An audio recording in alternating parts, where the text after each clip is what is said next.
Gitch. All right, thanks for joining us today, folks. We have a stellar lineup for you as usual. If you have any questions for our panelists during the presentation, you can enter them into the chat or the Q&A boxes, and we'll get to those for you. And without further ado, I'm going to turn it over to our bow-tied MC, Mr. Tom Berkler. Folks, thank you. Thank you for coming to CPS Live. It is May the 3rd, 2023, and you can count on that for two reasons. First of all, we give you the correct date. Studies have shown no less than 94% of the time, so rely on it. But tomorrow is my birthday, May 4th. May the 4th be with you. It's also Tom Nichols, who's not with us today. Steve, you're here because you won the toss because Tom took off early to celebrate his birthday. Is that the... Yeah, we audibleized and he decided to do that. So I'm stepping in for him today. So yeah. Well, happy birthday. Yeah, well, thank you. Well, early. Needless to say, either Tom here would appreciate gifts from the audience. If you go to the website, Lisa's put up a list of what we think are appropriate, giving how much value we deliver to you every show. We're going to go out of order a little bit today. We got Matt Anderson down there. Matt tripped on the way to the screen. He needs to go to urgent care quickly. So he's going to talk first today. And so if he ducks out, it's not because of the lack of appreciation he has. Matt, I understand there's good news for Californians with regard to a new LTC plan with Nationwide that is also available in other states. Is that correct? That is correct. Yes. Excited. Nationwide has finally gotten their product approved, CareMatters II. We've been kind of waiting for this second iteration of these hybrid products to launch in California for probably 5-6 years. So it's nice to see something like this launch. I just wanted to give you an example. I don't want to overload you with too much information, but if you can imagine having a 6-year-old business owner, maybe he drops in $11,000 a year of premium for 10 years, after which time this policy would be fully paid up. No additional premiums would be needed. Additionally, of that $11,000 in premium, because he's a business owner, he's able to deduct $4,500 of that premium on an annual basis while still receiving the benefits 100% tax-free at claim time. So it's pretty unique in the sense that we can deduct those premiums. He still receives the benefits tax-free. And these are guaranteed level premiums that cannot be changed or altered. The death benefit is modest, to say the least. I try to make it as modest as possible. I hesitate to call it a death benefit because they're paying in $112,000 over 10 years, and they get a death benefit of $120,000. It's more like a return of premium plus a little bit of growth on a tax-free basis. But that's okay because we're not doing it for long-term care. For death benefit, we're doing it for long-term care. And on the long-term care side, we're going to have, by average claim age, a little over $10,000 per month in cash received tax-free that he can use to pay for the cost of care. Or because it's a cash plan, he could put it in savings if he doesn't need all of it, or if a spouse providing care, they can spend some of it and put the rest in savings. Doesn't matter. Very flexible. And the total benefit pool by that time would be around $800,000. So I really like this plan, one, because the portion of the premiums are deductible, two, for business owners, two, because it's a true cash plan. It provides a lot more flexibility. Three, all of the numbers are guaranteed. This is not a product that's driven by performance. You don't need to worry about what the market's doing. You don't need to worry about the crediting rate. As long as they pay the premiums, they're guaranteed to receive the benefits that are shown here. So it takes a lot of that question marks out of the equation. It makes it very simple, very straightforward, easy to understand. Like Tom said, this just launched in California, but it is available in all the other states across the country, with the exception of New York. Matt, we always tend to be a little bit apologetic about the size of the death benefit that you mentioned. But to me, that's a good response to one of the criticism that's often leveled against, standalone LTC, that it's use it or lose it. Now, I know there's the time value of money and all that, but that's a lot to say that you put in 111. If you don't use it, you get 120 back. What's the effect on that 120 if some of the benefits are taken on a monthly basis? Yeah, and I think the story does get better because along the way, you're deducting $4,500 of that. Oh, yeah, 111 premium, and you're receiving that 120 tax-free. yeah, But the death benefit is reduced dollar for dollar with the cost of care. So if the client went on claim at 84, and just say that they used up the entire $788,000 for long-term care purposes, that death benefit would be gone. But Nationwide gives you a residual death benefit as well. So even if they used up the entire amount, they would still be guaranteed an additional death benefit of $24,000 at death. yeah, not bad, not bad. Matt, I'm assuming you're available for proposals as soon as you get back from urgent care. We're hoping it isn't anything that takes too long. Thank you, Tom. I'll be here. Let me know if you guys have questions. Always happy to help out. Okay, we're going to let Steve Jones go next because he's offered to drive you over to urgent care, isn't he? We've kind of got a Steve, one of the things that Matt concentrated on there was kind of the self-employed person looking for coverage and how much they can deduct. On the disability side, I can't remember the poet. I think it's John Donne that said, "No man is an island." And of course, the first thing I think of is Gilligan's Island, and there was more than one person there. But we tend to think of the self-employed individual, especially with no employees, as kind of isolated. And you're going to emphasize today maybe how the disability is one way they can look to get a fringe benefit that's often not presented by agents. Exactly.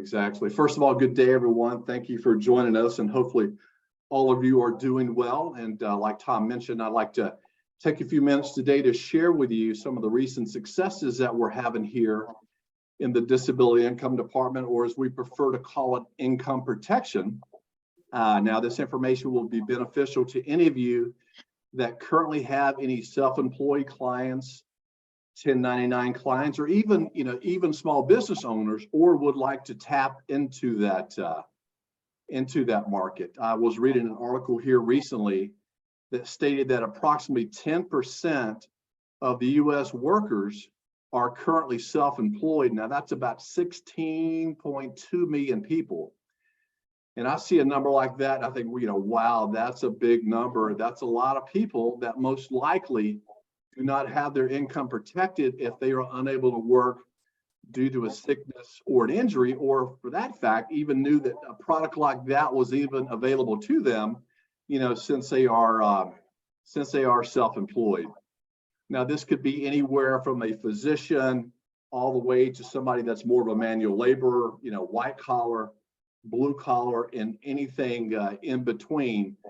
But one thing that they do all have in common is that they have their own individual needs. And if unfortunately something happened to them, they could not work, they're not going to receive an income, and they're going to be put in a pretty bad spot. Now, unfortunately, we here at CPS, we work with 13 of the leading disability insurance companies, and we're usually able to find a carrier that best fits somebody's needs, not only financially, but also fit into their budget. Because no matter how much money you make, we all have a budget. And the last thing we want is to have a conversation with a client and not be able to design a plan that fits their own specific needs.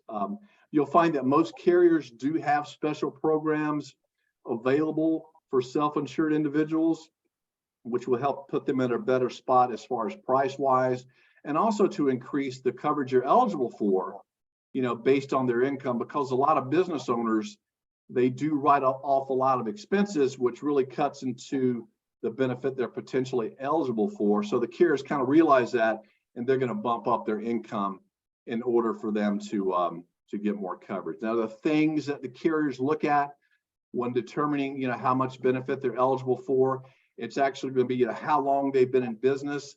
The longer, the better, and also their reportable annual income. And they usually look at the last 2 years of income.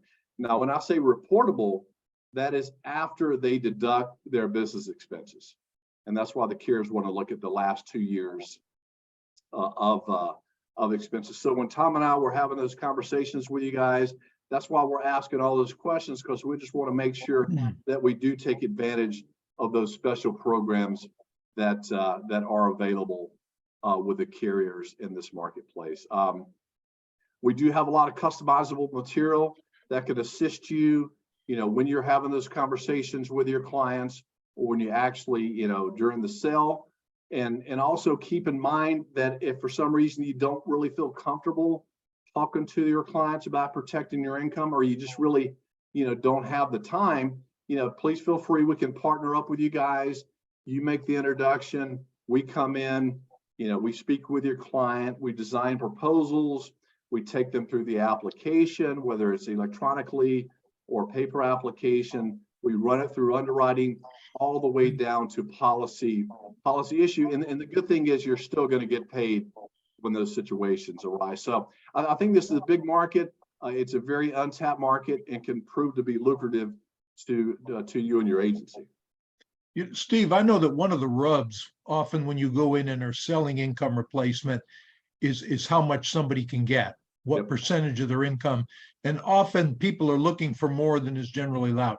You're telling me that the carriers will back up and look at some of the things that aren't being included in the normal net income number and look at a larger number, allowing for a larger amount of coverage. Is that the case? Not too many specifics here, but Yeah. So they're going to look at the reportable income, then they're going to bump it up, maybe 20%, which is going to raise the amount of benefit that they're eligible for, because they realize that, accountants can make a lot of deductions depending on how long you've been in business and so forth. But we take that to account, but we're also going to put in there a rider which allows the insured in the future, as their income does increase at certain intervals, to increase the amount of coverage that they're eligible for, but not have to go through underwriting again. Yeah. What are there some carriers that are more sympathetic to bumping up the number they base the amount of coverage on than others? Yeah, that, and some carriers are more favorable to the blue collar, the gray collar, others white collar, which is why we work with 13 carriers, which enables us to kind of put your clients in the best position possible, because one size does not fit all. Yeah. All right, that's why they need to call you or Tom if they're going to get a sale going here. So exactly. Thank you, Steve. Rob, thank you, guys. Look forward to working with you. Rob is always willing to wait until last. I think you told me, Rob, why not save the best till last? But you texted me, and in fact, you told me you're not feeling too well either. So you might have, so we need to push you out there. Lisa texted me and said, all great men are dead, and Rob is not doing too well either. That's good. Rob, Rob, you and I usually work with regard to selling people protection that they need. And of course, the marketplace has increasingly over the past 10 to 15 years recognized the fact that you may not need coverage anymore that they needed badly when you and I sold it to them. And of course, the life settlement area it's still, you got to be a little bit careful, which is one reason why if clients have unneeded policies, their advisor really needs to come to you so you can kind of sort through with regard to finding the best source for a market for that unneeded life insurance. Talk to us a little bit about that, Rob. Yeah, you kind of hit it on the head, Tom. It's clients that for whatever reason don't want, don't need, or maybe they can't even afford their existing life insurance. There is an opportunity to settle that policy and give those individuals the cash they need for other things, like potentially paying for a long-term care expenses. So we are seeing more and more activity and recent success with in the life settlement market. The market is really clients that are age 70 and up. That's kind of the bare minimum. We're looking at policies base amounts of 100,000 and more, and usually clients that have some health issues. So they're 70 and older, they've got health issues, maybe blood pressure, cholesterol, maybe even have some cancer or heart conditions in their history. Those types of contracts or those types of policies are very attractive on the life settlement marketplace. Recently, we had a huge success story with a client that had a $6 million policy. The family didn't want it, they didn't need it, and they needed the cash for other purposes. So we put that up, and after about 9 months of negotiating offers with different settlement providers, we were able to settle that $6 million policy for $2,450,000. So now they have 2,450,000 that they can use for a variety of needs when, again, they no longer needed the life insurance. And that case generated a total commission of over 200,000. So very lucrative Wow. for both the client and the advisors. I have a couple questions that always come to mind, Rob, too. You mentioned the health issue. It's particularly attractive if the person that wants to sell their policy has health issues that they didn't have at the time of Right. underwriting. Yes, absolutely. So as clients age, things come up, and if they were healthy, super preferred when they got the policy, and now they have a few health issues, those are the kind of contracts. And the contracts that can be sold are convertible term, whole life, and universal life. So those are the policies to look at: convertible term, universal life, and whole life. You answered my next question there, Rob, because we have a lot of times, what about term policies? You and I know that increasingly the marketplace has gone to offering less and less attractive conversion options. Has that kind of dampened all other criteria haven't been met? The likelihood little of bit. sale. Yeah, we do run across a handful of carriers out there that have expensive conversion products. Genworth comes to mind. They can be a challenge when it comes to selling an old Genworth policy. But there are a few others where that can come into play. So typically, if they're, well above 70, maybe they're in their mid to late 80s, and we've got one of those carriers, we can find an offer. So it just kind of depends on the details. And what I tell agents to look at is think of life insurance in a little bit different way. It's an asset that a client owns. And just like any other significant asset in their portfolio, if they don't want or need it, or they need to maybe repurpose it, they just wouldn't walk away. You wouldn't walk away from a home if you didn't need your home and you're going to buy a new home. You would put it up on the market for sale and then use that money to purchase the new home. The same can be true for life insurance. It's an asset that you own. If you don't want it or need it, let's see if we can get you more value than either the cash surrender value of a permanent policy, and obviously term, there is no cash surrender value. So Rob, a question you get a lot too, and I've heard you conduct these interviews, is people say, okay, so I go ahead and sell this policy, and then maybe it comes up, I want to go out and buy some new coverage for some reason. What's the effect? What's the interplay between those two sets of circumstances? So we can do that. It can be a little bit tricky, but we can use the funds from the settlement to, as a lump sum deposit into the new like universal life contract. And if we're able to get a significant amount, that can really help, even if you get a rated offer on that new policy. So a lot of times clients will think about, let's just 1035 from my old UL to a more competitive UL. Well, what if instead of 1035 and 100,000, you could get a settlement for 300,000 and use that to fund the new contract? So it can definitely help out, even if you still need coverage to get into a more competitive product. And in fact, Rob, you've managed some life settlement sales where the seller of the policy, the insured, actually keeps a partial interest in the policy. Yeah. Absolutely. You can do a partial. And I've heard you admonish clients with regard to the possibility they might in the future want more coverage. You warn them with regard to the availability of insurance financial underwriting. That old policy is still out there. Right. That's taken into consideration as to whether a company thinks they can justify new coverage on them or not. Absolutely, especially if it's a significant amount of coverage that we're settling. That's still out there. That's still on the books, and that can affect future needs. So it's part of the overall conversation. 100%. Okay. Well, great. They call you with any questions. Steve, I hate to bring this up, but I thought you were supposed to take Matt to the urgent care center. Is he? I gotta go. Lisa, do we have any questions in the box over there? The audience was so stunned by your intellect, gentlemen. They had no questions. I would like to think that they were busy looking as to what gift might be appropriate to send Tom Nichols and me. That is also a very big possibility. Lisa, if you don't mind, get the specific web page that has that list on it out to everybody that's watching. So I will make sure, yes, to get that out as soon as possible. Folks, it's been mentioned, Steve mentioned it, anytime you've got a client and you feel a little unsure of where you're headed with regard to product or planning, all of us are always willing to get on the phone and talk directly to the client and to their advisors as well. Our job is to make your life as easy as possible and as profitable. Men, any closing remarks? Lisa, anything? Thank No, you. just, All yeah, right. yet again, great job. Have a good day and thank you for joining us. Thank you. Thanks. Yeah, Bye-bye. Take care.